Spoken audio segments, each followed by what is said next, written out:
LTV es el canal local donde toda la información y eventos de la región se cuentan y viven por acá.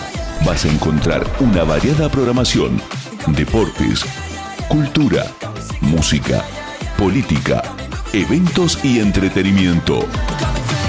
Viví LTV desde cualquier dispositivo y desde cualquier parte a través de nuestro canal de YouTube. LTV, tu canal local.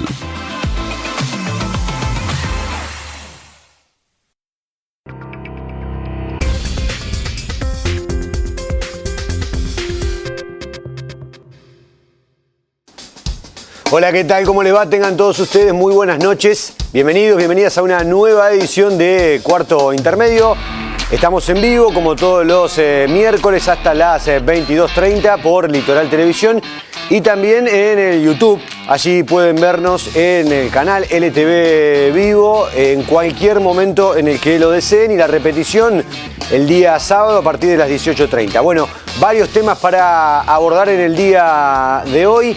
Ayer se inauguró una muestra fotográfica muy interesante en el galpón de la estación, allí en la ciudad de Reconquista. Va a estar con nosotros la autora, la fotógrafa Ana Ocampo. Va a estar dialogando con nosotros, Ana Paula, más conocida como Chili, acerca concretamente de esta muestra. Y también vamos a hablar un poco acerca de la fotografía y otras cuestiones más de las que ella se viene ocupando hace un tiempo importante. Bueno, uno de los que estuvo presentes en la presentación del día de ayer de esta muestra es el obispo Ángel Coché Macín, que es quien está con nosotros para un frente a frente post, obvio, la muerte del Papa Francisco, todo lo que ha sucedido desde que se conoció la noticia hasta el día de la fecha, lo que se viene en lo que tiene que ver con el cónclave, con la Iglesia Católica, pero no solo de eso vamos a hablar, no solo del Papa Francisco, también de la Iglesia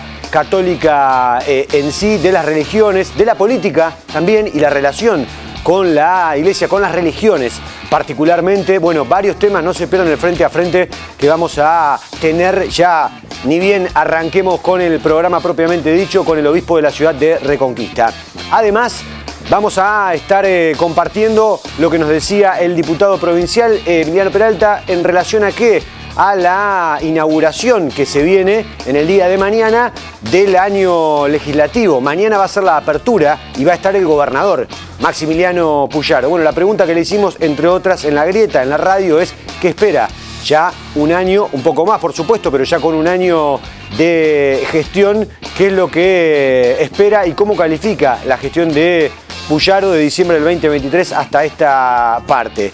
Y en materia de salud, la salud pública, que está para unos cuantos operadores de la salud pública con los que hemos dialogado, al borde del colapso. Al borde del colapso en relación a qué, ha aumentado la demanda de un montón de personas que a partir de que la guita no le alcanza, dejó de ir al sistema privado y pasó a ir al sistema público. Eso por un lado aumentó la demanda de los efectores de la salud pública y como contrapartida a esto, en realidad como un adicional a la situación crítica que está viviendo la salud pública, faltan recursos humanos, sobre todo en el norte de la provincia. Hablamos de ello con la titular del Nodo de Salud, con Luciana Ramoa, y algo de eso también vamos a estar compartiendo con ustedes. Presentación y nos metemos con el frente a frente con el obispo de Reconquista, Ángel Coché Macín.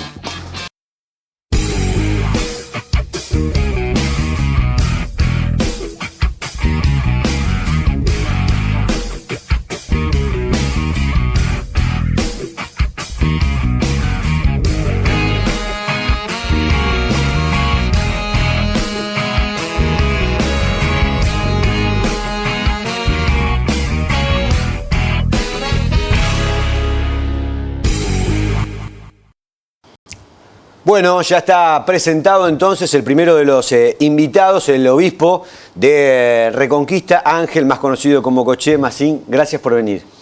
No, gracias a vos por invitarme, Rodrigo. Bueno, el primero que te quiero consultar, ¿te puedo tutear? Sí. ¿A lo largo de la entrevista? Sí, sí. Bueno, ya pasaron unos cuantos días, una semana. ¿Qué es lo que más te sorprendió a vos en cuanto a la repercusión que tuvo la muerte del Papa Francisco? A mí me sorprendió mucho la cantidad de gente que lo despidió, tanto ahí en San Pedro como después en la misa y en el trayecto hasta Santa María Mayor, donde lo sepultaron. Y en medio de esa gente muchos pobres y muchos jóvenes también. Eso me parece un impacto que tiene que registrar la Iglesia, no solamente como gratitud, sino también de cara al próximo Papa, ¿no? Ajá, buen detalle, claro. Y a ver, primero, ayúdame un poco con la memoria. ¿Con otros papas vos no viste esto?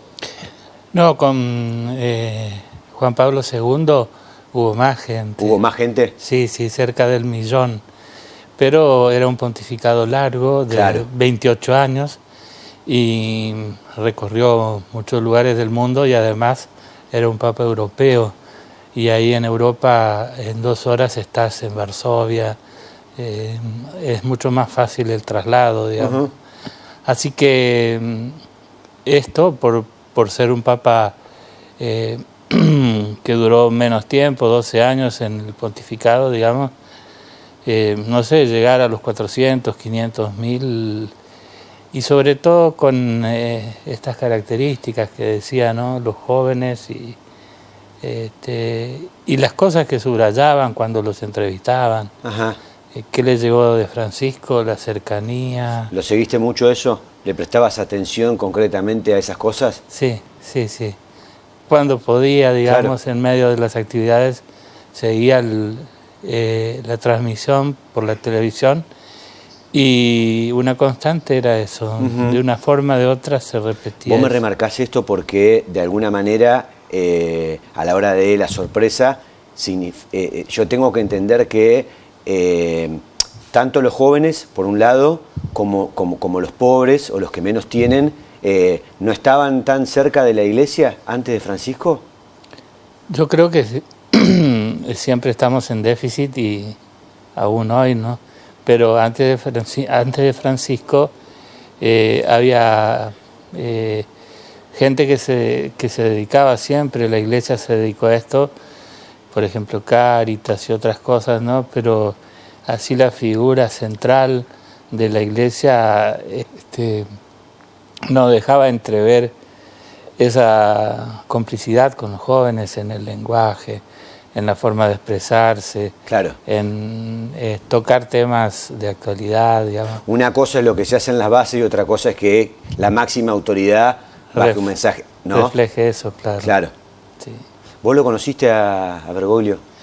Sí, lo conocí a Bergoglio, lo vi 2 o 3 veces aquí en Argentina, después ya siendo Papa Francisco lo vi mucho más.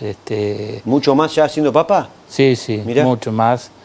Por el oficio, yo fui nombrado obispo el mismo año que él fue elegido Papa, a los pocos meses. Y bueno, a partir de ahí, una vez por año más o menos, teníamos un encuentro, después nos escribíamos bastante también, y me llamaba por teléfono alguna vez, y el tiempo que recuerdo con más cariño, con más emoción, fue el Sínodo de la Amazonía que se hizo en el 2019, durante el mes de octubre, que estuve durante todo el mes viviendo con el Papa, viviendo ahí en Santa Marta. ¿Y cómo fue eso? Y fue algo increíble, digamos, lo encontraba en el comedor para las comidas, en el ascensor, nos saludábamos. ¿Era lo mismo que cuando lo conociste antes como Bergoglio o había cambiado? Y para mí había cambiado. Para mí era mucho más simpático, mucho más atento. Al revés de lo que creerían algunos, con el poder. Sí, en realidad quienes lo conocieron más, yo en eso tengo que decirte que no lo conocí lo suficiente, pero dicen que era un poco más parco aquí en Buenos Aires, pero que tenía estas características de cercanía con la gente, de ocuparse de los pobres, digamos, de andar en subte. Tenía ese tono de barrio, así porteño, digamos. Ahora, ¿Y que es difícil verlo en el Vaticano? ¿Eso es raro verlo ahí? Sí. Antes de Francisco era muy difícil. Para saludarlo al Papa tenía que ser en algún acto oficial o alguna entrevista muy especial. Bueno, con él se hizo todo más simple y tenía una capacidad de ir tejiendo así las relaciones personalmente. A la mañana él se dedicaba a asuntos más protocolares y por la tarde se dedicaba a atender gente, digamos, a llamar gente. ¿Dividía así el día? Más o menos, sí. Más o menos. ¿Y durante un mes ahí qué era lo que hacían concretamente? No, nosotros estábamos en el Sínodo de la Amazonia, que fue un sínodo que puso en la vidriera del mundo distintas situaciones que se están dando en ese bioma. Entonces él convocó a un sínodo para tratar ese tema, digamos, y hay varios pasos. Primero se formó una red de distintos países para preparar el sínodo. Después el sínodo duró un mes ahí en octubre. Algunos fuimos invitados de otros países porque iban los obispos de la Amazonía solamente.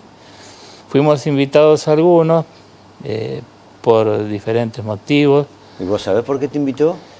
Yo no sé decirte, él no me lo dijo, pero imagino que por mi trabajo con los pueblos indígenas, digamos, porque yo vengo desde 2014 hasta 2022, presidí la Comisión Episcopal de Pastoral Aborígena, entonces pienso que ese fue el motivo principal, ¿no? ¿Y eso lo maneja él, lo maneja un papa o tiene abajo todo, a ver, digamos, llevándolo a la política, tiene como un gabinete que se encarga tal de tal cosa, tal de tal otra, tal de la organización, tal de la invitación, o es una cuestión más unipersonal, dentro de la iglesia, digo? Sí, depende del papa. Hay algunos que dejan más que... Claro, porque me da una estructura muy tradicional a mí, viéndolo de afuera. No sé cómo... Sí, hay algunos papas que se dejan llevar más por el protocolo y por las formas que tiene más tradicionales de generar audiencias, dar audiencias. Francisco en eso descontracturó el Vaticano.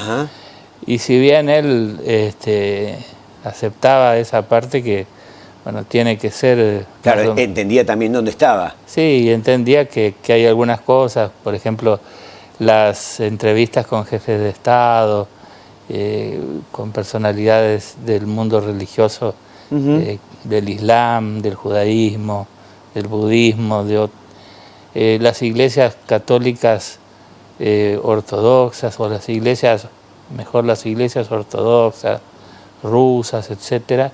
Eso lo dejaban manejar más por el protocolo, ¿no? En cambio, las otras cosas, por ejemplo, una entrevista a mí o a algún otro obispo argentino o algún otro obispo de otro lugar del mundo, eso lo manejaba claro, él, sí. Directamente. Sí. Y el tema de, por ejemplo, la información que reciben ahí, puertas adentro, ¿son como cualquiera de nosotros, digamos? ¿Están pendientes de las noticias, las redes sociales, todo eso o no? Sí, él tenía la costumbre de leer el diario porque es de una generación que se formó con el diario. ¿Diario papel? Diario papel, claro, sí. Claro. Pero sí, después fue dando pasos, incluso él instaló Twitter. Sí, Pontifex. Sí, Pontifex. Fue creciendo, pero como una persona grande le costaba un poco más eso y se informaba a través de los diarios. Lo primero que hacía él era ir a rezar y después ir a leer los diarios, digamos, la mañana. Ahora se habla, bueno, y ya me tiraste un mensajito ahí, ahora se habla de su legado, digamos, de alguna manera. ¿Qué es para vos, y yo te pregunto ahora como rápido, lo más importante que le dejó Bergoglio como Francisco en su paso por el Vaticano? Y esto de generar, digamos, una movilización en temas que antes eran casi intocables, como la comunión de separados en Nueva Unión, el tema de la mujer, el lugar de la mujer en la conducción de la iglesia, no necesariamente en el ministerio ordenado, pero sí en la administración de poder, digamos. Y así varios temas, digamos, que movilizó, generó tensiones, inclusive respuestas, pero ayudaron a que esos temas la Iglesia definitivamente los incluya. Yo pienso Eso que... te iba a preguntar, ¿definitivamente los incluyó o son, digamos, no le estoy quitando valor, pero simplemente mensajes, pero después en los hechos poco y nada se cambió? Yo pienso que definitivamente los incluyó a nivel del pueblo de Dios, es decir, a nivel de nosotros, digamos, de las iglesias. Después, depende del nuevo Papa, puede que haya un paso atrás, digamos, otro paso adelante con otro Papa, digamos, pero a nivel así más de base, sí, son temas que me parece ya quedan como patrimonio o como temas para seguir discutiendo y debatiendo. Vos no ves, la semana pasada hablábamos con el padre Pepi en la radio y él decía que, o él por lo menos considera que hay ciertos avances que logró Bergoglio, que sea el que venga, no se van a poder dar marcha atrás. Bueno, ¿Vos cómo lo ves? Porque se está planteando mucho eso acerca de quién es, si es un perfil a lo Ratzinger o si es, ¿me explico? Sí. Que tanto puede cambiar una persona, digamos, y la elección de quién es en cuanto a la línea de la iglesia. Yo creo que ahí, digamos, juega mucho lo que es esto que te decía del funeral, porque el Papa mostró que esos temas la gente los recepcionó y los recepcionó bien. Entonces los cardenales a la hora de elegir tendrán que pensar dos veces, digamos. Es cierto que... ¿Puedo decir que ese mensaje lo tienen que leer también los cardenales? Y sí. Yo pienso que lo tienen que leer y que lo van a leer. No pueden elegir un papa un poco más moderado, sí, pero no pueden elegir un papa que no sea cercano, por ejemplo. Ajá. Me parece. Ajá. Contame cómo es eso, cómo es la elección del papa, cómo es el cónclave. ¿Viste la película? Sí. ¿La viste? Sí. ¿Es así? Y es bastante... ¿Sí? Sí, bastante de cerca el guión. De hecho, ganó el Oscar a Mejor Guión. Y yo la vi y me pareció bastante cercana, la figura del Camerlengo en Lawrence. Después la figura de diferentes cardenales con así posturas políticas distintas y haciendo también lobby en algún sentido. Sí. Y me parece también con algunas cosas que se van destapando, entonces se cae la candidatura de uno, de otro. Bueno, esas cosas pasa porque sí es... Y también existe ese lobby político que vemos en otro lado, también existe de adentro. No sé por qué hay algunos que se asustan cuando se plantea eso. No, de hecho, digamos. Sí. Esa ¿viste? En la política le llamamos la rosca, pero bueno, llamar al lobby o como quieras, hay distintos sectores de poder dentro de la iglesia que pugnan por, bueno, lograr el máximo cargo, que es el de ser papa. Sí. Y me parece hasta lógico. Sí, aparte es la iglesia, digamos, tiene para los creyentes tiene un componente de fe, pero eso no anula lo humano y todo lo que es el quehacer humano. Entonces, la parte de la rosca o el dobi forma parte natural, digamos, de este tipo de situaciones, y se dan y son, ¿cómo te podría decir? Son cosas positivas, o es necesario que haya eso para que se vaya clarificando, porque de qué otra manera se podría clarificar, que venga el Espíritu Santo y diga fulano de tal. No es así, no funcionan las cosas así en la iglesia, ¿no? Entonces, a través de las circunstancias, de las tensiones, de las posiciones, de un candidato que parecía interesante que después se cae, bueno, creemos que así se va manifestando el espíritu, digamos. ¿Y esto va a ser, arranca cuándo? ¿Ya le pusieron fecha? Sí, arranca el miércoles 7 de... ¿El miércoles que viene? Sí, miércoles que viene. Se hace una misa, Proeligendo Pontifice, se llama, y después los cardenales se encierran ahí en la capilla. A mí me llama mucho la atención eso, ese cerramiento y ese aislamiento del resto. A mí me parece que se va moderando con el paso del tiempo. ¿Ah, sí? Sí. También eso se va... Y yo no sé si en otro momento, en algún momento, digamos, no va a ser un poco más normal, entre comillas. Claro. Lo que pasa que eso viene de una época que hubo que legislar en eso, porque estuvieron 3 años sin elegir papa, y eran 20 cardenales. Y había 2 familias poderosas, digamos, de la época, los gibelinos y la otra no recuerdo, de Francia, que unos querían un papa y los otros querían. Claro. Entonces no se ponían de acuerdo, ¿no? Sí. Así que en un momento la gente se cansó y entonces lo cerraron y le empezaron a dar la comida básica, digamos. No sabía eso. Sí, le empezaron a dar lo básico para mantenerse, y bueno, después de unos días con hambre eligieron, digamos. Claro. Sí, por eso entonces después se ritualizó todo. Claro. Pero en algún momento, viste, responden a situaciones culturales. Entonces, con una cultura que se va haciendo, que se va gestando de otra forma, que va cambiando, ya hay cambios en el cónclave. Por ejemplo, antes estaban todos ahí en el lugar y lo muestra la película de esa forma. Ahora viven en Santa Marta, se trasladan a la capilla, o sea, ya hay una mayor...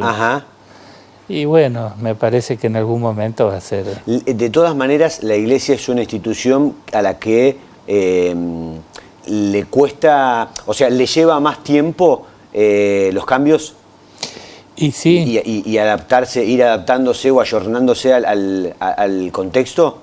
Sí, por supuesto, por los años que tiene. Claro. Justamente tiene un peso tal la tradición que es más difícil cambiarla.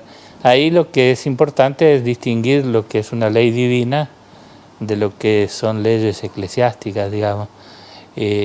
No sé, una ley divina tiene que ver con que Jesucristo resucitó, por ejemplo, o con la Pascua, cosas, no se me ocurren leyes que tengan que ver con eso, digamos. Ahora después hay una cantidad de cosas, por ejemplo la forma de elegir un papa es toda normativa eclesiástica que en algún momento puede cambiar. Claro, y modificándose. Y ahora contame cómo, más allá de cómo es la elección, que ya, bueno, y los que no lo vieron seguramente lo podrán ver, el del voto, el papelito y todo eso, pero digo, ¿quiénes son los que participan? ¿Todos los cardenales? ¿Cómo se organiza eso? Son en este momento 250 más o menos. pero los mayores de 80 años no participan del cónclave, participan de las reuniones previas de estas congregaciones. Claro, llegan hasta el lobby, pero ahí, claro, no tienen voto. No tienen voto. Ah, se les termina, tienen voz, pero no tienen voto. Porque hay muchos más cardenales. Hay más cardenales, hay cardenales incluso que son curas. Entonces, esos no participan del cónclave. En el cónclave entran los cardenales obispos menores de 80 años. Esos son en total 135. Hay 2 que parece no van a viajar porque están enfermos, así que serían 133. Los que van a participar. Los que van a participar, sí. Coche, ¿me dejás hacer una pausa?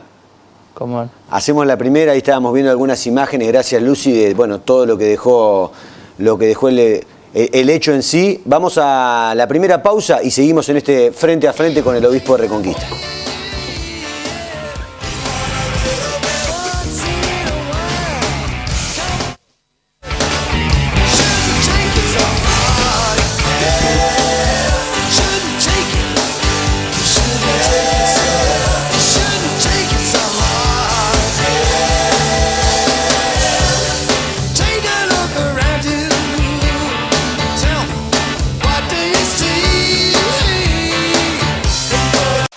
En el Almacén de las Mascotas trabajamos todos los días para mejorar su calidad de vida con recomendaciones de productos balanceados de calidad y adecuados. Venta por mayor y menor. También tenemos artículos de farmacia y veterinaria. Marcas en sus más variadas presentaciones y precios. Las mascotas son nuestra pasión. El Almacén de las Mascotas. Representantes de Upper Croc y Master Croc. Los esperamos en Olesio 1018 o en cualquiera de nuestras 4 direcciones. Envíos a domicilios llamando al 62 14 00.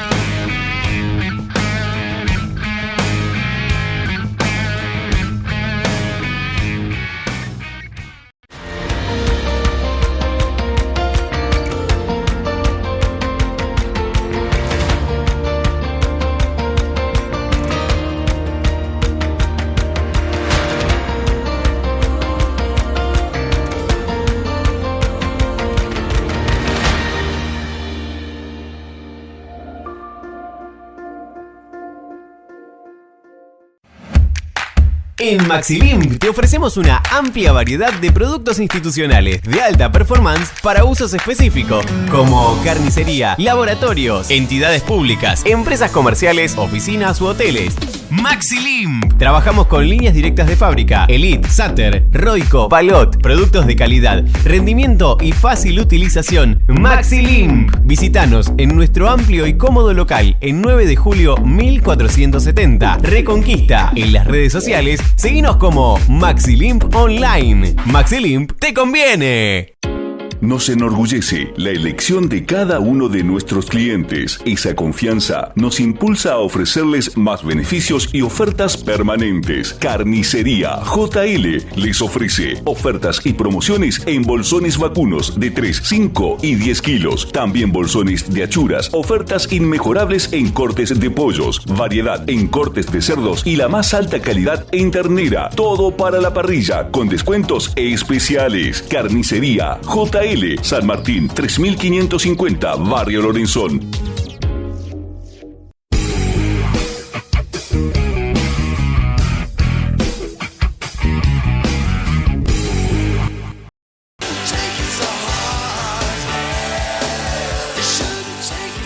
En este interesantísimo frente a frente con el obispo Massín, y ahora te traigo al paño local, te traigo a nuestro país. Puntualmente, te traigo a la Argentina. Vamos a compartir, Lucy, el video, en este caso un recorte de lo que decía Javier Milei. Era candidato en ese entonces, todavía no era presidente. Vamos con eso. No, el Papa, sí, lo voy a decir de frente, es el representante del maligno en la tierra, ocupando el trono de la casa de Dios. Este país tiene tantos años de justicia social ¿Qué es la justicia social? Es la envidia, el odio, el resentimiento. A ver, originalmente la envidia era un pecado capital.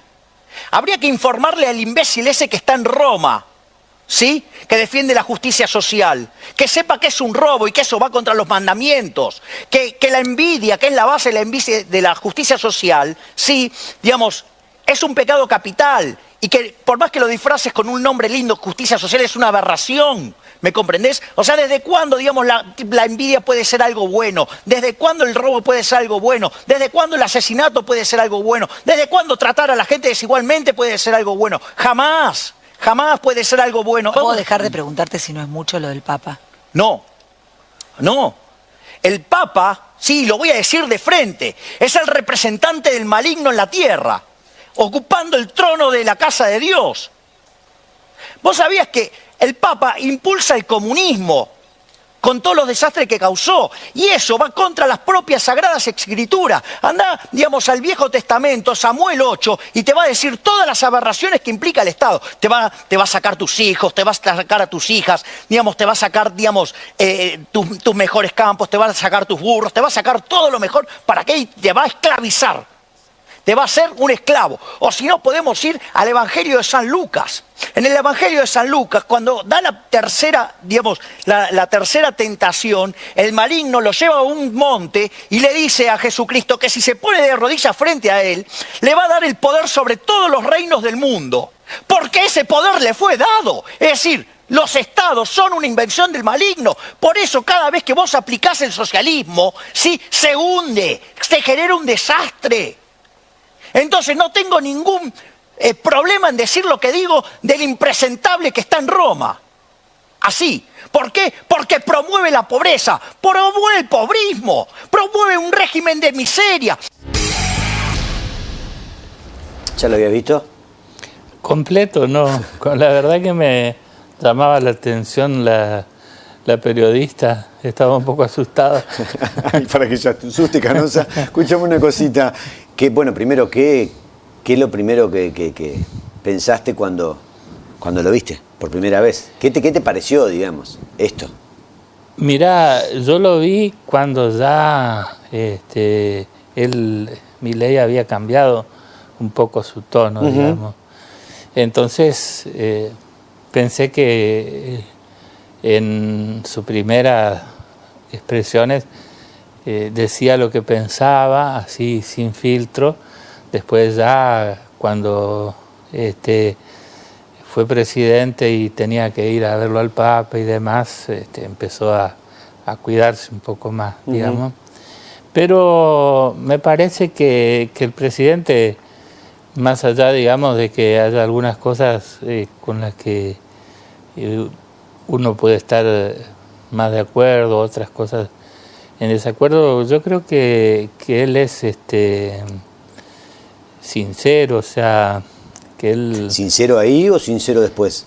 En todo el proceso, es decir, él es espontáneo, es sanguíneo, digamos, y dice las cosas, pero después se arrepiente y el arrepentimiento es sincero, a tal punto que la forma en que lo recibe el Papa me parece que refleja eso, digamos, refleja...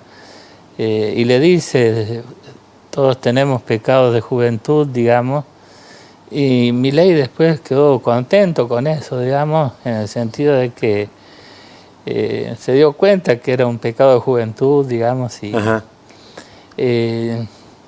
a mí me parece... ¿Hasta qué edad consideras que es la juventud? No, bueno, pecado de juventud, viste, se refiere al inicio. Me parece a mí, por lo que vi después, digamos, que el Papa supo entender esto desde esa perspectiva. Diferente, me parece a mí, fue la posición con Macri, que ahí sí se nota que había alguna cosa. Sí. Sí. Eso me llamó mucho la atención. Nunca tuve oportunidad de preguntarle ni conversar con Francisco de eso, pero creo que habían cosas que quedaron pendientes del gobierno de la ciudad cuando él era cardenal, digamos. Entonces, ahí sí fue mucho más frío el trato con él, no con la mujer y con la nena, digamos. Sí, recuerdo la foto inclusive. Sí. Sí. ¿Hablabas de política en todas las veces que hablaste con él? ¿Hablaban de política? Poco, por los tipos de temas que yo le llevaba, digamos. Hablábamos sobre todo del tema del cuidado del medio ambiente. Ajá. Porque después de la pastoral aborigen yo seguí con migrantes y ahora finalmente estoy en diálogo interreligioso. Y bueno, esas comisiones, digamos, tienen su cosa específica. Migrantes, todo el tema de trata de personas y demás. Entonces, después el tema del medio ambiente yo lo seguí cuando dejé pastoral aborigen, la presidencia de la comisión. Formé una red volviendo del Vaticano en 2019, en 2020 formé una red que abarca 4 países que son Bolivia, Paraguay, Argentina y Uruguay, para el cuidado del medio ambiente, respondiendo a lo que él dice en Laudato Si, el grito de la tierra y el clamor de los pobres, digamos, concepto de ecología integral. Y bueno, él estaba entusiasmado con esa iniciativa, así que varias veces conversamos de eso, ¿no? Uh-huh. Conversamos también de algunas situaciones con Brasil, que le cuesta o se hace difícil el diálogo de estas 4 naciones con Brasil en el tema ecológico, digamos. ¿Por qué? ¿En particular por el Amazonas? No, esto ya en el Chaco y el acuífero guaraní. Yo creo porque Brasil es grande, digamos, y los cuerpos grandes tienen más gravedad que los... entonces atraen, digamos. Entonces Brasil tiene con que nosotros somos países más pobres, entonces tenemos que rebuscarnos, digamos. Entonces ahí después Brasil siempre iba en las reuniones que teníamos, porque comenzó estando Brasil, siempre iba un paso o 2 adelante. Después cuando dijimos de lanzar la red en Asunción, Paraguay, dijo que no querían. Claro, porque venir a Asunción era... ¿Bajar un escalón? Bajar un escalón. Claro. Yo siempre lo interpreté en forma paralela con el Mercosur. Las asimetrías, sobre todo de Brasil, digamos... Con el resto de Sudamérica. Con el resto de los países fue la que no le dio un curso válido. Una cosa es, claro, una cosa es un grupo con Brasil y otra cosa es un grupo sin Brasil, ¿no? Sí. También. Otra cosa sería un grupo con Brasil, pero más dispuesto al diálogo. No, claro, a eso me refiero, sí, exactamente, sí, claro. Sí. Yo no sé si... ¿El evangelio de quién habla? ¿De San Lucas? De San Lucas, sí. ¿Las citas bíblicas son...? Las citas bíblicas... ¿Está bien, digamos? Sí, las citas bíblicas... o sea, Milei leyó la Biblia. Sí, leyó la Biblia. Lo que él tiene, digamos, eso yo lo puedo decir como especialista en Biblia, lo que él tiene es una comprensión un poquito particular de lo que es Israel. Israel fue siempre una teocracia y lo sigue siendo, aun cuando tiene un formato civil, digamos, el gobierno, pero Israel es una teocracia y él cuando interpreta, digamos, Israel a veces hace alusiones a las cosas hacia un nivel más profano, pero después habla de las fuerzas del cielo, por ejemplo, y eso netamente teocrático. ¿Venís siguiendo el genocidio en Gaza? Sí. ¿Qué opinión tenés al respecto? Y a mí me parece que fue una barbaridad, digamos, el ataque de Gaza, la cantidad de gente que mataron y los rehenes que llevaron, los rehenes pequeños y demás. Pero Por otra parte, me parece desproporcionada la reacción de Israel, digamos. ¿Sigue siendo una reacción ya a esta altura? Es lo que yo me pregunto. Y bueno, es difícil porque es como una espiral que asciende en la historia. Y claro, la discusión está entre Abraham, o los hijos de Abraham, Esaú y Jacob, digamos, el Islam y los judíos, digamos. Entonces, vuelvo a la Argentina, porque donde más se puso la lupa al Papa Francisco y a Bergoglio en cuanto a esto es en la Argentina, el costado político del Papa, el costado político de Bergoglio. Dame tu opinión al respecto. Él, me parece a mí, era simpatizante del justicialismo, del peronismo, digamos, en su versión más clásica, digamos. Y después de los movimientos sociales y demás. Y simpatizante del socialismo, simpatizaba más con el socialismo que con el capitalismo, eso creo que se nota, digamos. ¿Socialismo y no comunismo, como decía Milei? No, comunismo no, me parece que es algo que con alguna persona que sea comunista, digamos, que él haya tenido vínculos, puede ser, digamos, o para proteger otros intereses, pero el comunista no podría ser, digamos, porque es una versión de la política similar al nazismo, entonces, o sea, ¿no tendría cabida, digamos, en el Vaticano? No tendría cabida, por lo menos en mí no tiene cabida, y yo sé de tantos otros obispos cristianos que no tiene cabida, porque el comunismo así, tal cual, ha engendrado totalitarismo. Sí. Totalitarismo de izquierda y totalitarismo de derecha. En el fondo es lo mismo, ¿no es cierto? Entonces, ¿no era cierto la cercanía de Ratzinger con el nazismo?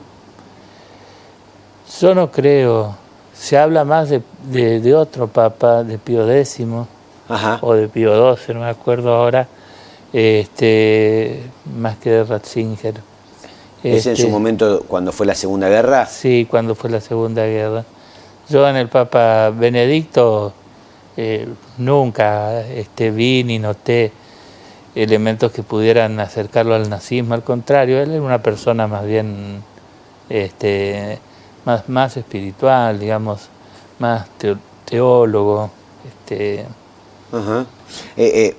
Hablando de la Iglesia, y en este caso concretamente te quiero preguntar, porque una de las críticas, ya vuelvo a lo otro de lo político, pero que también tiene que ver con nuestra historia, que le hicieran desde, digamos, los que lo corrieron a Bergoglio, los que lo corrían ideológicamente por el otro lado, por el sector, si se quiere, más progresista o de izquierda, era cierto accionar que tuvo Bergoglio, supuestamente, durante la última dictadura cívico-militar.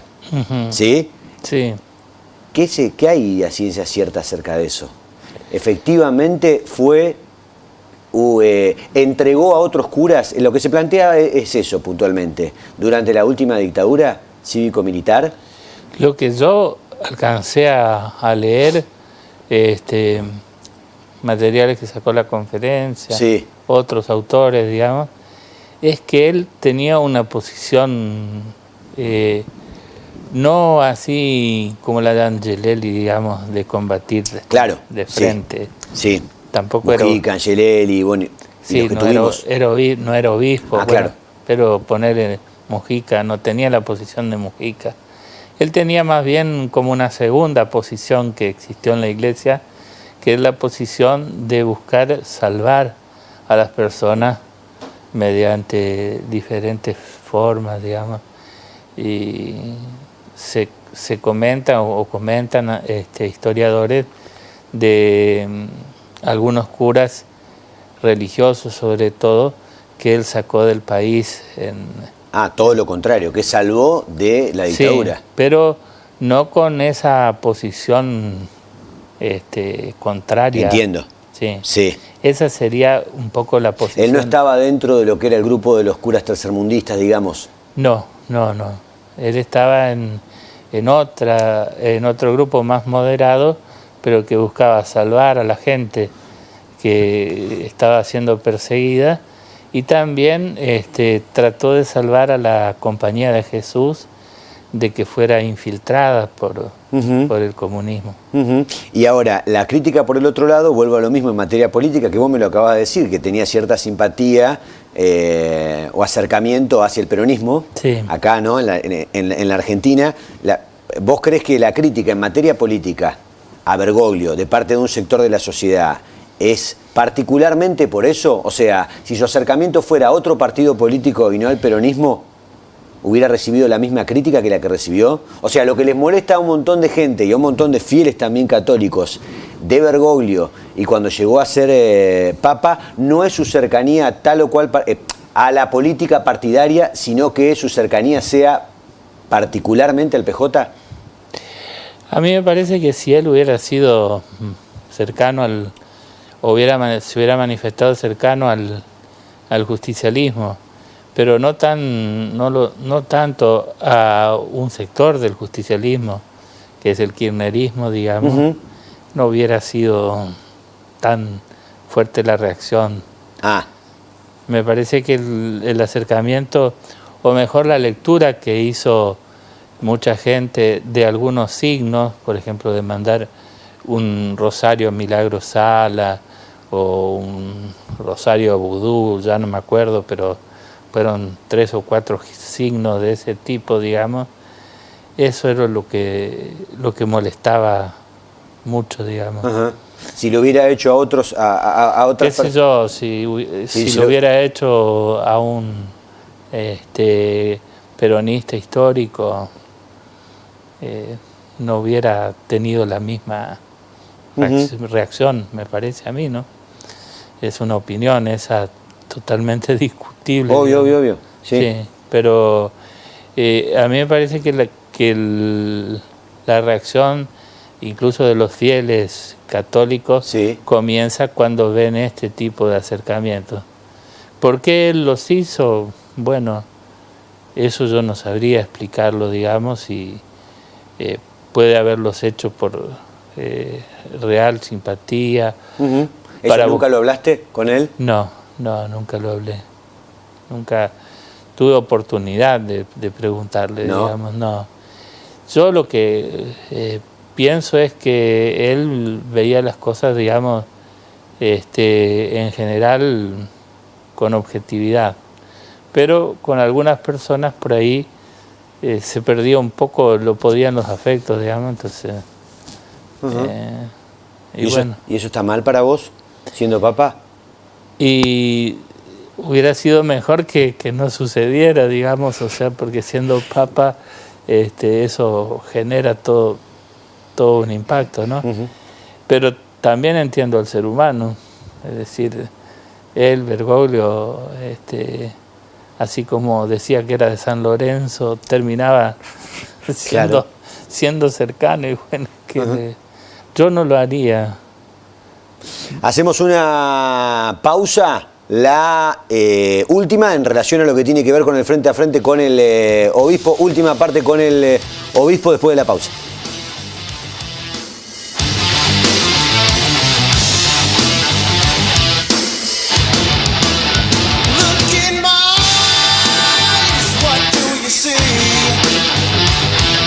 The cult of personality.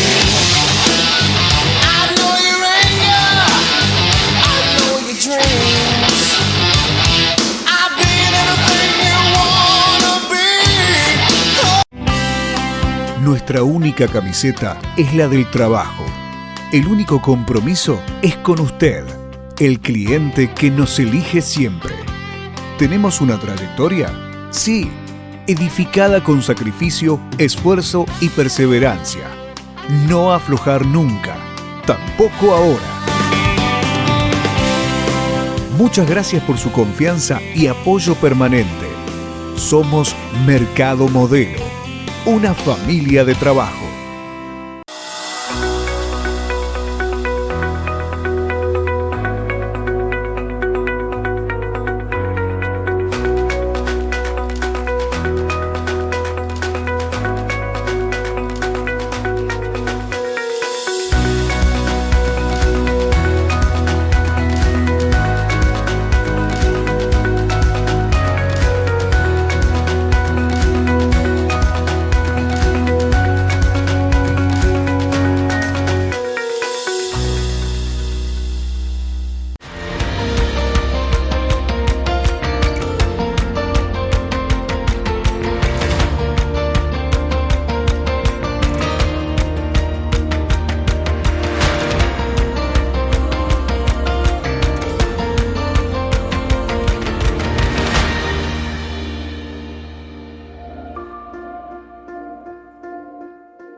En el almacén de las mascotas trabajamos todos los días para mejorar su calidad de vida con recomendaciones de productos balanceados de calidad y adecuados. Venta por mayor y menor. También tenemos artículos de farmacia y veterinaria. Marcas en sus más variadas presentaciones y precios. Las mascotas son nuestra pasión. El almacén de las mascotas. Representantes de Upper Croc y Master Croc. Los esperamos en Olesio 1018 o en cualquiera de nuestras 4 direcciones. Envíos a domicilios llamando al 62 14 00.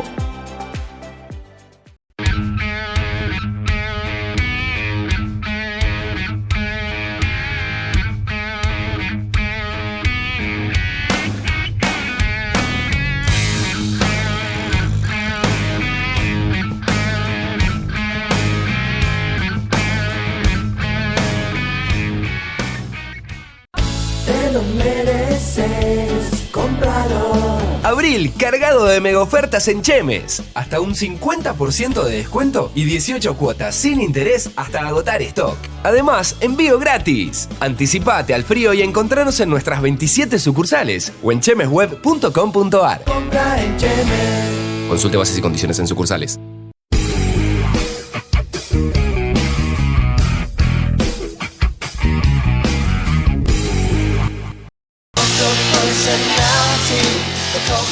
Muy bien, estamos de vuelta, parte final de esta interesantísima entrevista que estamos teniendo con el obispo Ángel Massín.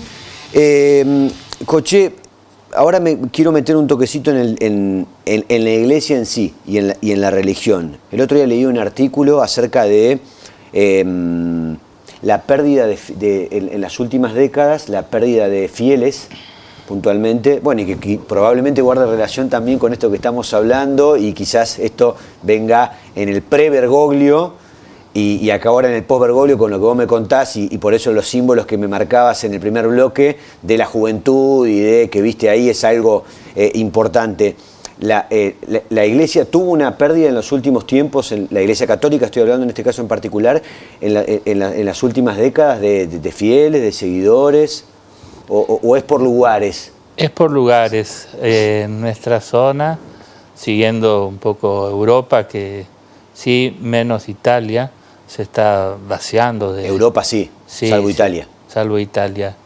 Y después América Latina, sobre todo Argentina, que sigue de cerca, y Uruguay, digamos, que siguen de cerca los países de Francia, España, Alemania, también, digamos. En cambio, hay crecimiento de cristianos en México, en Canadá. Ajá. En Canadá es interesante, digamos, como se fue, a pesar de algunas crisis que hubo, se fue dando este fenómeno. Y después en Medio Oriente, en India, en Kerala, que es una zona de India, en Corea. Corea, con la visita del Papa Juan Pablo II, pasó de 500.000 de fieles a 20 millones. Sí. Y sigue creciendo. Corea del Sur. Corea del Sur. Corea del Sur, sí. Corea del Norte. No sabemos qué pasa ahí, claro. Digamos. ¿Y cuánto tiene que ver, por ejemplo, si yo te pregunto, la baja, en lugares donde ha bajado, se debe, por ejemplo, a el crecimiento de otras religiones? Por ejemplo, las iglesias evangélicas, que han tenido un crecimiento importante en el último tiempo. Sí, hay una parte del cristianismo que se fue a... una parte que ahora se estabilizó, digamos, que se fue a las iglesias evangélicas. Otra parte fue derivando más hacia un gnosticismo, no un ateísmo. Hoy casi que no se escucha hablar de personas ateas, digamos, sino sí de gnósticas, es decir, prescindentes del tema de la religión, digamos, o que lo toman como un fenómeno cultural más. Y en Occidente pasó bastante eso, digamos, o sea, ¿Hay un crecimiento de un cierto desinterés o indiferencia a lo religioso? Cierta indiferencia, y al mismo tiempo la búsqueda de eso en técnicas orientales, tipo tántricas, y otro tipo de reiki y otras cosas, digamos. Que también vos decís tuvieron incidencia en... No, o sea, la gente que se dice agnóstica después termina practicando este tipo de religiones así, ¿Y eso lo lees como algo contradictorio? Yo lo leo como algo un tanto contradictorio, porque buscan, digamos, como de algún modo algún elemento sobrenatural, habiendo dejado lo sobrenatural de la fe católica, ¿no? Claro. Entonces, ese es un fenómeno. La Iglesia perdió mucho en eso. Sí. Perdió por el tema de abusos. Eso te iba a preguntar, ¿cuánto? Obvio que no se puede cuantificar, pero vos crees que también los escándalos de abuso sexual que ha habido en distintas partes del mundo, incluyendo la Argentina, ha hecho mella también en eso? Sí. Está demostrado, digamos, o sea, países o zonas que eran católicas que fueron derivando hacia una posición... Después de un escándalo de abuso sexual que involucraba a sacerdotes. Sí, sobre todo así a nivel más global. Por ejemplo, Chile. Claro. Chile es una nación que, con otros factores también, pero uno de los factores que influyó en Chile en este último tiempo, sobre todo para el alejamiento de la fe católica, es el tema de los abusos. ¿Por eso el Papa Francisco fue a Chile? Por eso fue el Papa Francisco a Chile, y fue mal informado, de tal manera que se le generó ahí una especie de situación difícil, porque un obispo que era cercano a un sacerdote abusador apareció en una o dos ceremonias en primera fila, y entonces lo cuestionaron los chilenos al Papa. Claro. Porque tenía a ese obispo ahí. Y él lo defendió, pero estaba mal informado, en el sentido de que había más cómplices, digamos, y entonces después él decidió mandar a Monseñor Cicluna y a Jordi Bertomeu, que son dos de los que más trabajan en esta temática, y bueno, hicieron un informe y los llamó a todos al Vaticano, y ahí renunciaron todos los obispos chilenos, digamos. Coche, y acá en lo local, el caso del cura Monzón, ¿vos creés que tuvo algún tipo de incidencia en lo que tiene que ver con los fieles? Yo no noto demasiado, no noto demasiado, pero puede ser, digamos. Y vos decís que la intervención de la abogada Contepomi, que para vos estuvo bien, ¿no? Bueno, ahí hubo una confusión, digamos, en cuanto a... Era el inicio de la fiscalía aquí en la zona, y le pidieron a ella que le acerque datos, digamos, y al mismo tiempo que hable con Monzón. Entonces ahí la confundieron. ¿A ella la confundieron? Ahí ella se confundió, digamos, no fue perspicaz en la situación. Hoy, y en tu caso en particular, hoy, pasado el tiempo, hoy hubieras obrado de una manera distinta durante todo ese proceso. Vos como obispo, ¿hay algo de lo que decís, vos sabés que en vez de agarrar por acá tendría que haber doblado acá?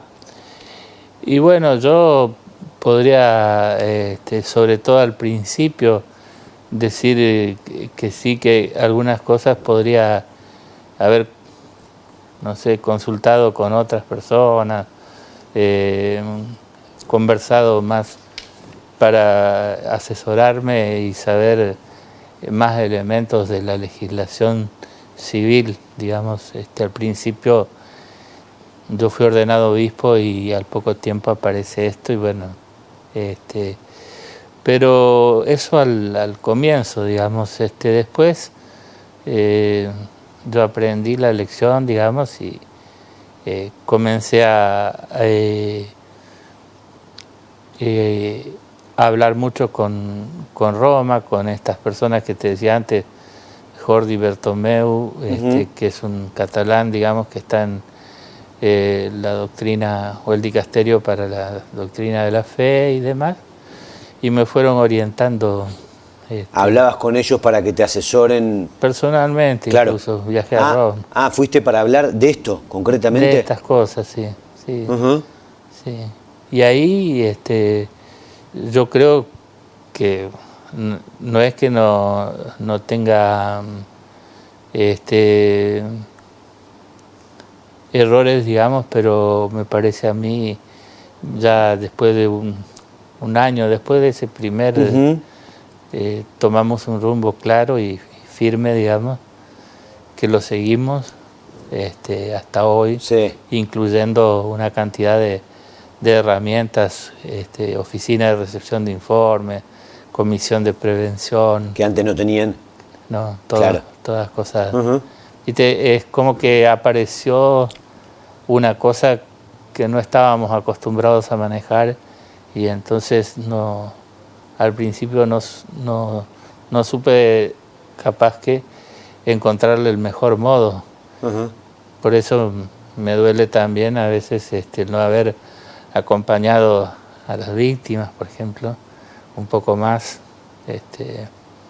pero ya está, digamos. Creo que fue hace un año atrás, celebración de San Cayetano, que nos cruzamos, barrio obligado.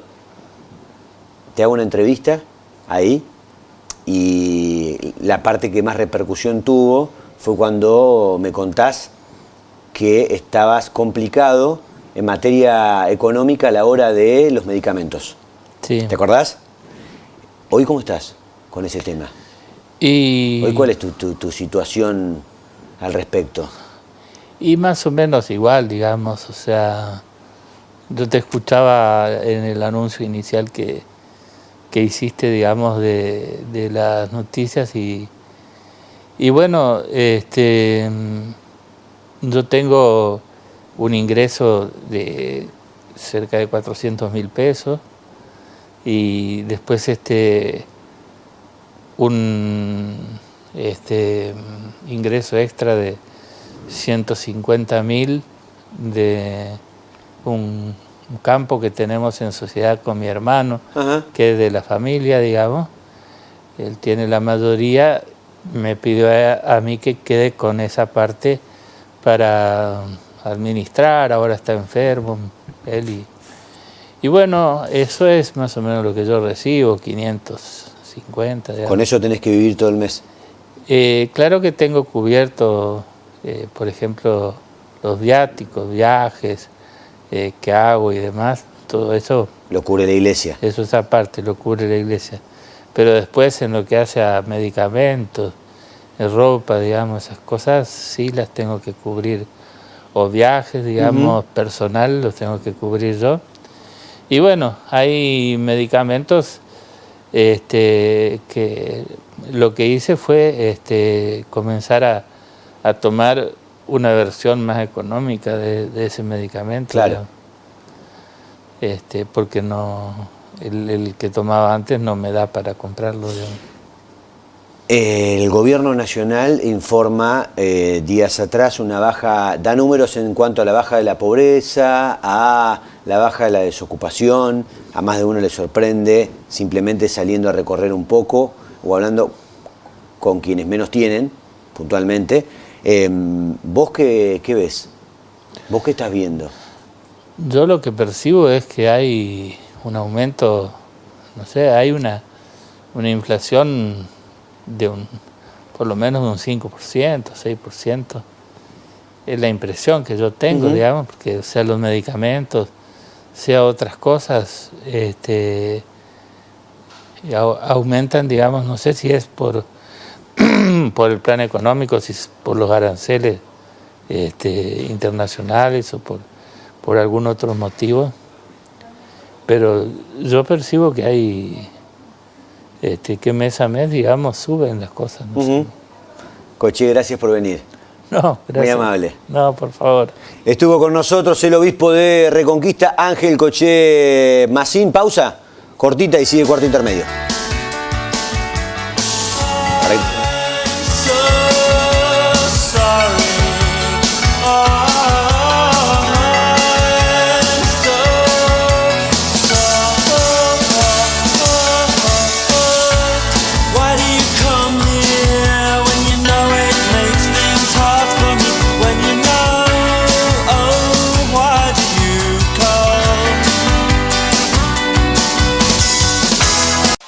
En el Almacén de las Mascotas trabajamos todos los días para mejorar su calidad de vida con recomendaciones de productos balanceados de calidad y adecuados. Venta por mayor y menor. También tenemos artículos de farmacia y veterinaria. Marcas en sus más variadas presentaciones y precios. Las mascotas son nuestra pasión. El Almacén de las Mascotas. Representantes de Upper Croc y Master Croc. Los esperamos en Olesio 1018 o en cualquiera de nuestras 4 direcciones. Envíos a domicilios llamando al 62 14 00. Nos enorgullece la elección de cada uno de nuestros clientes. Esa confianza nos impulsa a ofrecerles más beneficios y ofertas permanentes. Carnicería JL les ofrece ofertas y promociones en bolsones vacunos de 3, 5 y 10 kilos. También bolsones de achuras, ofertas inmejorables en cortes de pollos, variedad en cortes de cerdos y la más alta calidad en ternera. Todo para la parrilla con descuentos especiales. Carnicería JL San Martín 3550, Barrio Lorenzón. El mosquito que transmite el dengue se cría en nuestras casas.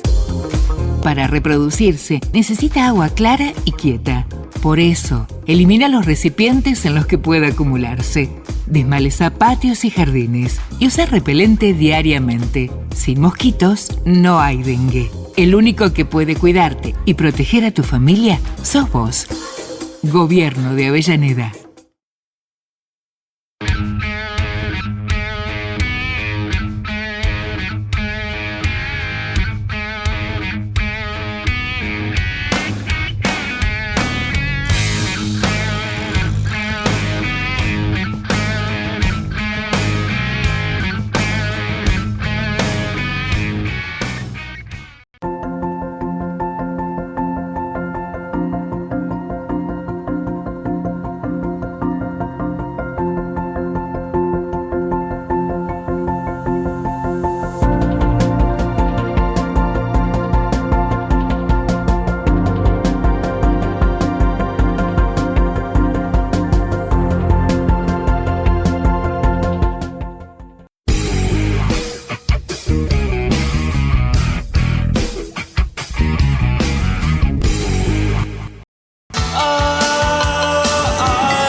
Bueno, estamos de vuelta haciendo este cuarto intermedio y te decía que vamos a hablar de imagen, pero en realidad de algo mucho más que la imagen. Ayer se dio apertura a una muestra fotográfica en la ciudad de Reconquista. La muestra se llama Origen, Voces Ancestrales en las Aulas.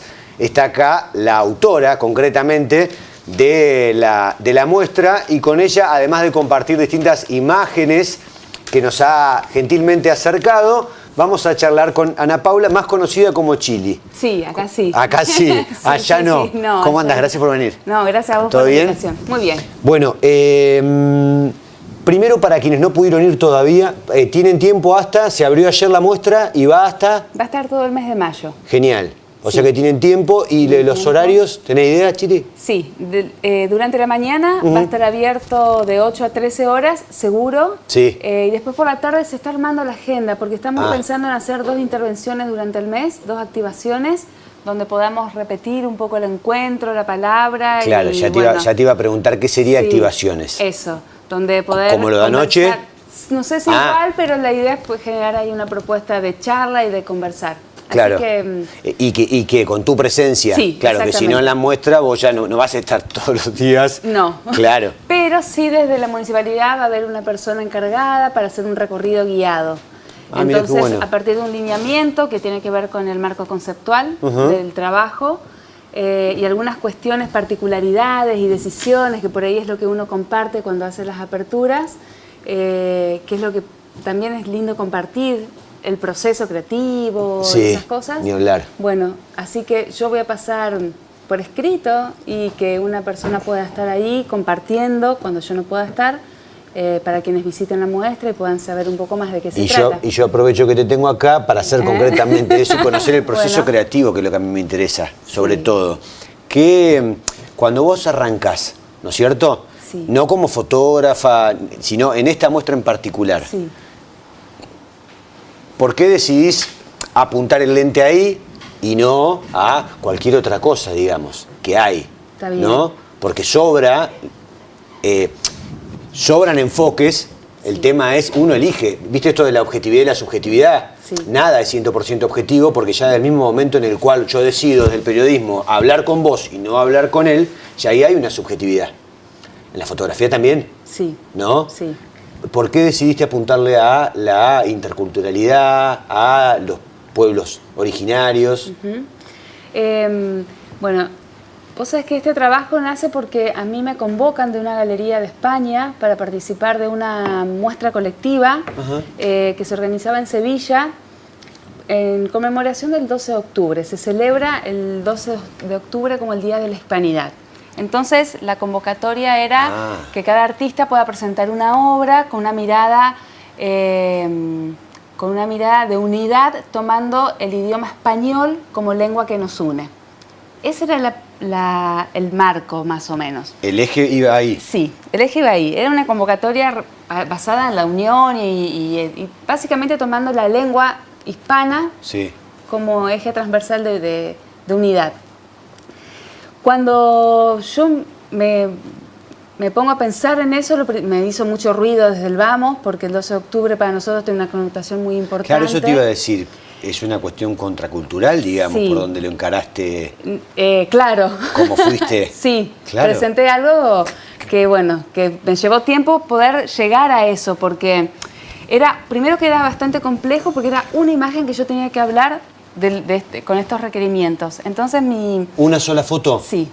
Entonces, mi problema fue el tema donde digo, bueno, yo no puedo dejar de ver lo que significa el 12 de octubre para nosotros los argentinos y todos los cambios que fuimos teniendo con esta fecha y los avances también y todavía lo que falta. Entonces, antes era el Día de la Raza, después cambiamos el nombre, Sí. se incorporó el 11 de octubre como el último día de libertad. El reconocimiento de la preexistencia de los pueblos originarios a partir de la reforma de la última Constitución en el 94. Entonces, todas esas cosas yo no podía hablar solamente desde la mirada que me estaban ofreciendo, sino que Claro. quería incorporar los pueblos originarios, es decir, bueno, en Argentina también hay un reconocimiento de esta lengua, en que existe y que coexiste con Ya, esto. si no hacías todo eso, te ibas a sentir bastante cipaya, digamos. No, ¿sí? no había manera de que Claro. lo aborde. Sí, Claro. no había manera. Entré como en crisis. Claro. O no participo, no sé cómo hacer, pero en realidad fue como un desafío más que nada. Y sí.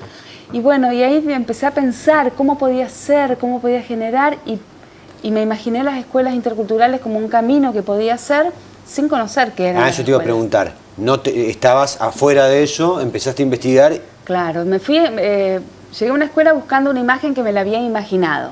Dije, bueno, voy a encontrar una carpeta, algún pizarrón, algo donde esté escrito en español y en alguna lengua de algún pueblo originario. Y ahí en esa convivencia escrita, me imaginé yo, puedo hablar de la lengua española como que nos une, pero también hago hincapié a lo que nosotros tenemos como reconocimiento de la Claro. preexistencia de los pueblos. Esa era mi Vos propuesta. dijiste, claro, con esa foto la rompo. No sé si la rompo, pero iba a hacer y me siento también siento claro, bien. claro. Pero esto está alineado conmigo, sí, eso sí. Ajá. Y bueno, entonces el paso siguiente fue buscar el permiso, cómo llegar a alguna escuela intercultural y que me permitan entrar hablar con los directivos, con quien sea necesario, para que me permitan entrar, recorrer y hacer esta fotografía. Hasta me había imaginado y digo, bueno, tengo que sacar sin rostros para no tener problema por el tema de si aparecen niños y que el derecho y las cuestiones de bueno, todas estas cosas. Es un bardo. Claro, tener en cuenta eso, que si no tenía que pedir la autorización para que aparezca la imagen, porque son menores de edad, entonces bueno, era en otro continente, en otro país. Bueno, entonces ese fue el abordaje.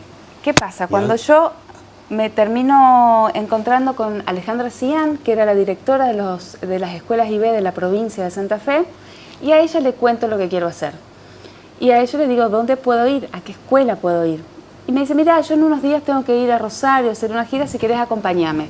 Bueno, me fui con ella y ahí empezó la cuestión.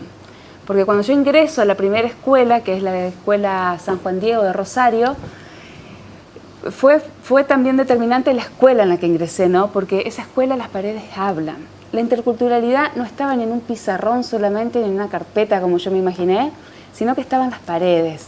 Justo había un acto, entonces era el discurso de los directivos, había toda la comunidad presente, las canciones que participaban, los pueblos que estaban ahí presentes.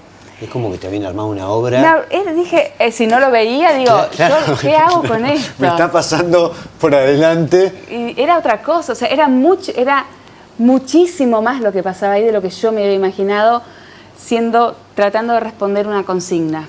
Era un montón. Entonces yo ahí hago la foto que me imaginé, que la encontré y que está ahí la foto, forma parte de la muestra, que es la de un niño escribiendo en su cuaderno, con todo lo que significa, no solamente por el tema del aprendizaje en las infancias, sino también porque el niño está escribiendo en su lengua materna, con lo que representa eso. Convive el español, creo que está en la fecha. ¿En un barrio de Rosario? Eso es un barrio de Rosario, sí. Mirá. Porque por lo general uno se imagina que están más alejados de los grandes centros urbanos. Sí, por lo general sí, porque están dentro de barrios. O por lo menos acá en el norte también tenemos, y están alejadas. Están alejadas. Ahí bueno, no, Rosario, ahí. En un barrio que pertenece a una comunidad. Exacto. Entonces, yo en Rosario visité una escuela privada, una escuela pública. Después a partir de ahí hice un estudio más o menos para que el territorio provincial esté representado, un poco el norte, un poco el centro. Ya tenía el sur con Rosario y después siguió por ese lado. Para este laburo. O sea, para esto ya armaste labura. Lo otro sacaste la foto, armaste eso y dijiste, listo, esto ya está, ahora voy por acá. Sí, no importó. Después el otro quedó en segundo plano, yo hice la foto y quedó, pero en ese contexto yo no sabía qué es lo que iba a hacer. Pero dije, esto es un montón. Y me puse a hacer fotos de lo que tenía ahí. No tenía un discurso, no tenía un lineamiento, no sabía nada. Y me pongo a hablar entonces con los directivos, con los maestros idóneos, para ver cómo funcionaba el sistema educativo dentro de esas escuelas, qué es lo que aprendían. Porque no es, fíjate vos lo que es, ¿no? Yo hasta me imaginaba que había una materia que era interculturalidad. Y no, la interculturalidad es justamente, lo atraviesan desde... en todo el plan de estudio. En todo el plan de estudio. Claro. Y en esa maravilla ver cómo se articulan los conocimientos, cómo las parejas pedagógicas empiezan a trabajar, los maestros tradicionales, por decirlo así, con los maestros idóneos, cómo reciben esa información los maestros idóneos a partir de los sabios de la comunidad, que son los ancianos, que se la pasan y ellos con esa información arman el contenido junto con la pareja pedagógica a partir de los lineamientos que están dentro de la currícula educativa. Y ahí pasan la información a los niños, a los adolescentes. Entonces, bueno, te atrapó completamente.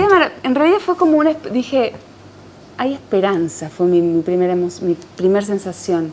Que esto pase así, hay esperanza, se despega de las efemérides, dejan de ser fechas perdidas en un acto o en un calendario, que por ahí tiene que ver más como nosotros los concebimos.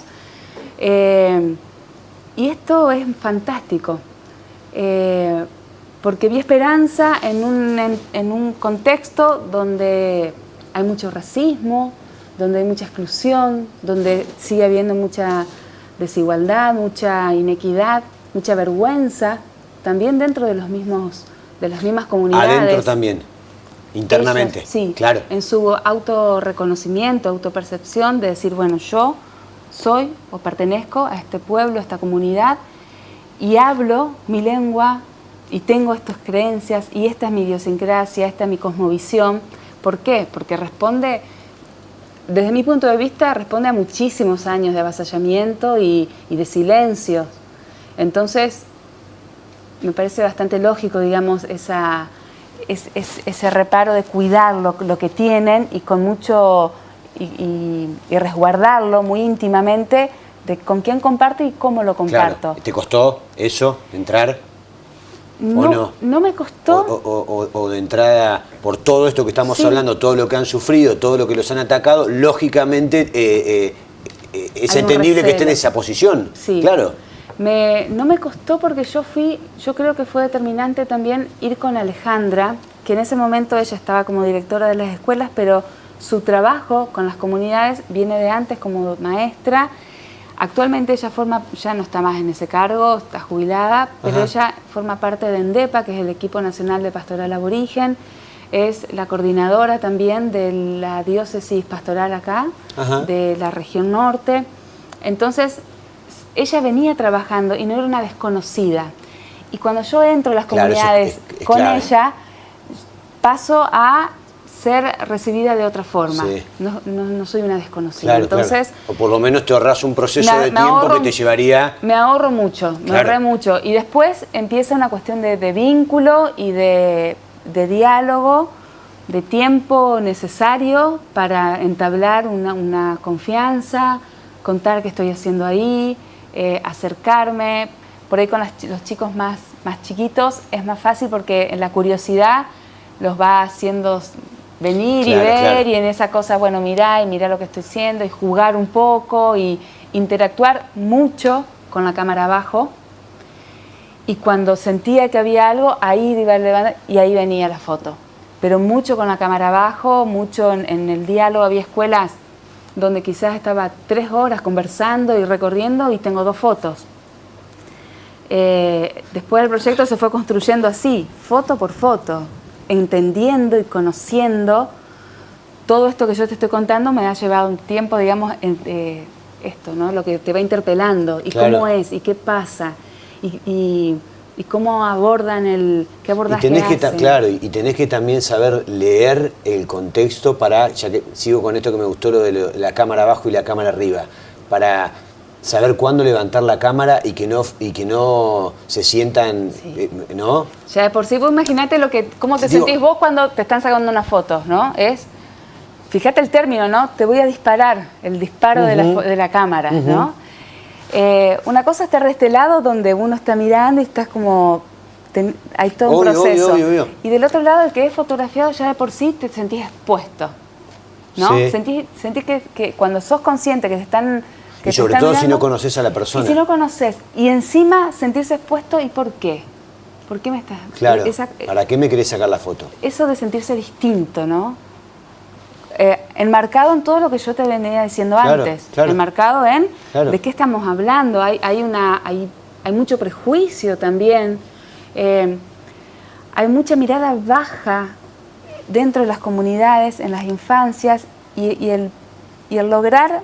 Yo hago así porque es esto, ¿no? Es esta cosa de buscar y bajar y buscar, y después lograr sostener esa mirada, porque entienden que enfrente hay otro que la busca, y que la busca de una manera de diálogo, de entablar un vínculo.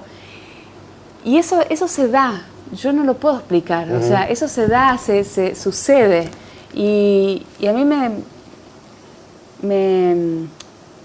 me resulta muy bueno en mi trabajo poder presentar, te diría que casi un 90% de las fotos donde hay personas, que son retratos, que se ven sus rostros, con la mirada alta. Están mirando al espectador. Cuando vayan a ver la muestra se van a encontrar con retratos que interpelan, porque tenés la mirada del otro.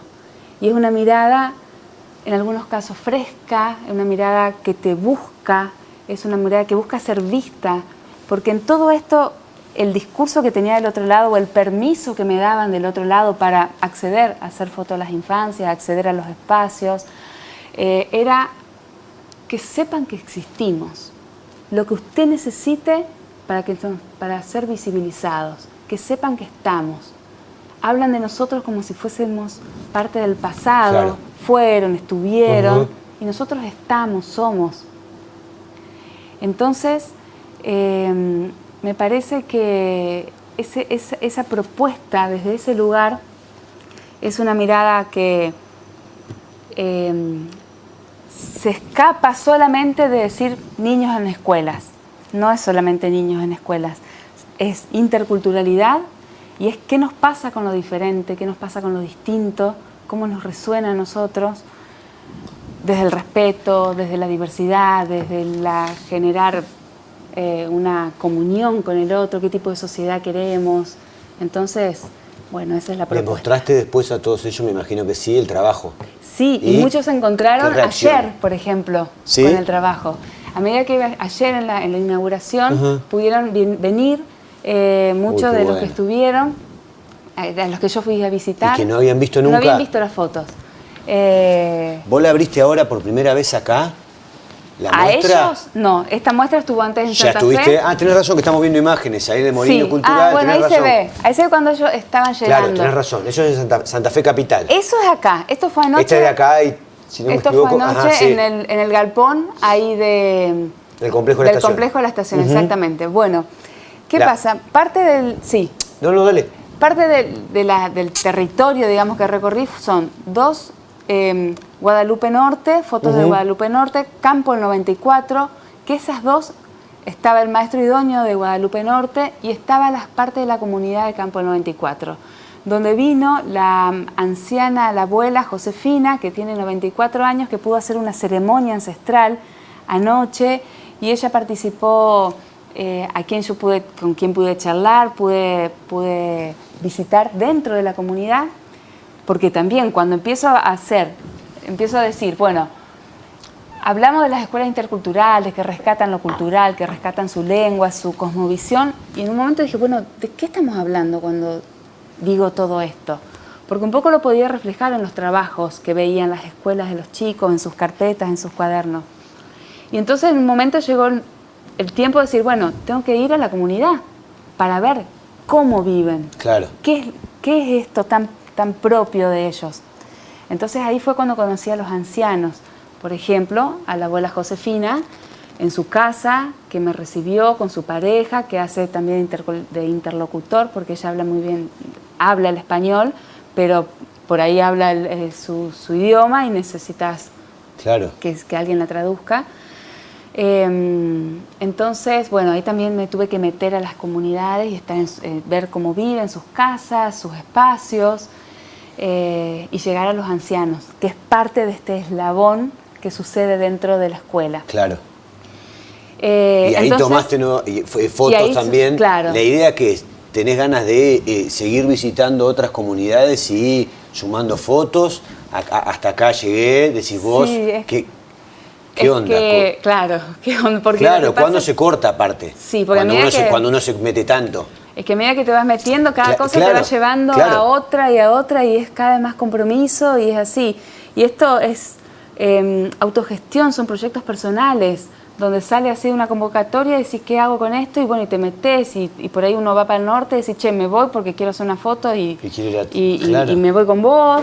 O organizo en la semana, digo, bueno, este día me lo tomo y tengo que visitar a tal comunidad o organizar. El tiempo que te lleva, o sea, tengo que coordinar mucho con ¿Ya habías laburado en un tipo de ya habías laburado en un tipo de actividad como esta dentro de la fotografía? ¿Con comunidades? No. ¿Proyectos personales? Sí. ¿Proyectos personales de este tipo? Sí, tengo un trabajo que se llama Huellas, que habla sobre sobre las maternidades, lo que es poner el cuerpo para la mujer y esta idea de poner el cuerpo y qué tanto significa poner el cuerpo, mucho más allá de sostener o llevar adelante un hijo adentro. Entonces hablo mucho de los sentimientos y cómo en la corporalidad se procesa todo lo que nos pasa en el cuerpo a las mujeres en esta cuestión de Y justamente en la web, y ahora, bueno, me quedé sin tiempo, si no seguiría charlando, pero ahora, ahora que sé que que estás acá, yo pensé que no estabas acá, te podemos invitar la semana que viene a la radio y seguir hablando un montón. Ahora entiendo mucho más por qué elegiste la frase que elegiste en la web tuya, que subiste, que habla de que la técnica fotográfica y la cuestión puntualmente de lo emocional, ¿sí? Y que lo que te quería preguntar es si la técnica fotográfica para vos es una cuestión de laburo y se aprende, y el contenido emocional que uno logra a través de una foto, o lo tenés o no lo tenés. Sí, lo técnico se aprende, cualquiera lo puede aprender. Hoy en día está muy fácil el acceso a lo técnico, pero la construcción es personal, es un bagaje de lo que uno tiene adentro, de lo que te mueve, dónde pones el foco, eso que vos decías al principio, por qué acá sí y acá no, y por qué hay algo interno que te lleva para este lado, ya sea para denunciar algo, para mostrar algo que te gusta, para decir acá falta, para decir esto es bello, para zapatear o para meter un poco de luz, digamos. Para mí la fotografía es una herramienta expresiva y ligado a lo artístico, desde este sentido, donde está puesta la mirada de uno con una intención. Y en esa intención es interpelar al otro, es movilizar, es generar algo. Y en ese juego que pasa en el medio es donde uno, bueno, se juega todo en realidad para ver qué pasa, como pasó ayer, que uno pone así, como dice, bueno, yo lo hago y vamos a ver qué. Y bueno, y uno tiene como respuestas inesperadas también. Y en muchos casos, como en este tema, supera ampliamente la idea inicial. Claro. Chili, gracias por venir. No, gracias a vos. Muy amable. Gracias. Hacemos el cierre. Mañana Día del Trabajador, feriado. El próximo, así que no hay radio tampoco. El próximo lunes a las 7 de la mañana hacemos La Grieta por la 94.5 y el miércoles que viene estamos acá para otro cuarto intermedio. Una vez más, gracias por estar del otro lado. Y recomendadísima la muestra fotográfica. Péguense una vuelta por el galpón de la estación. Está todo el mes. Chao.